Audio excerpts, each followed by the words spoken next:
What's up mga par? Dito na naman tayo magpe-prepare ng mga gamit. Kukuha tayo ng 10mm spanner, ratchet na maliit, at ang bala nito ay 10mm. Kasama ang extension niya. So ito na ang mga gamit. Kasama ang electronic contact cleaner na Hardex. Actually, ang map sensor ay makikita dito sa likod. So ito siya.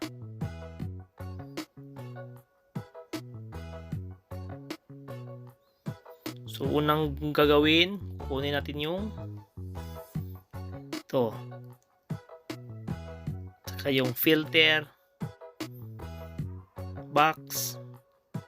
Ang filter nito at saka yung hose clip.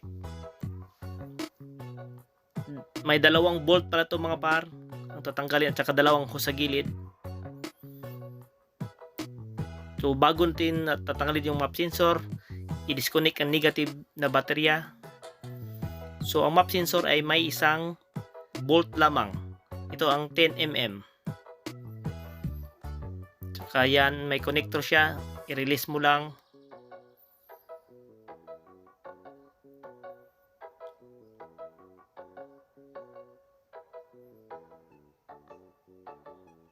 Yan, dandahan mo lang hugutin kasi medyo maselan ang map sensor. Ayan, medyo madumi na. So ilang taon ko na rin hindi ito nalinisan. So trivia muna tayo mga par. Actually mga par, ang map sensor ay nagbibigay impormasyon patungo sa ECU ng makina. Binabasa ng map sensor ang dami ng pressure o vacuum na tinatawag ding engine load sa intake manifold, kung saan ang hangin sa labas ay hinahati sa tamang dami at pinamamahagi sa bawat silindro.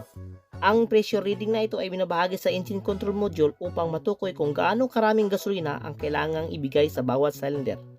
Gayon din upang matukoy ang timing ng ignition. So mga par, continue tayo sa paglilinis. So yung pinaka-pin niya, kailangang i-pressurize lang ang paglilinis. So dandahanin lang kasi napaka-sensitibo nito.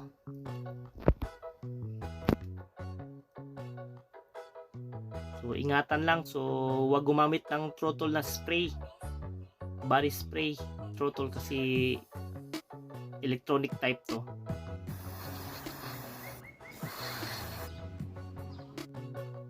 Ayan, natapos na. Kailangang dry up siya, pati yung 4 pins dry na rin. Kasama sa linis yan mga par. So pati yung connector linisin mo nila par. So naibalik ko na, naisakit ko na yung map sensor. Tamang higpit lang mga par.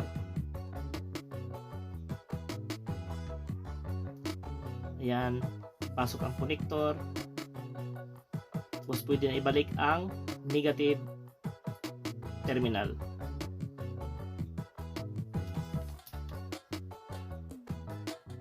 So testing na tayo mga par kung wala nang jerking or vibration or maingay. Ayun, smooth na smooth, wala nang ingay or vibration.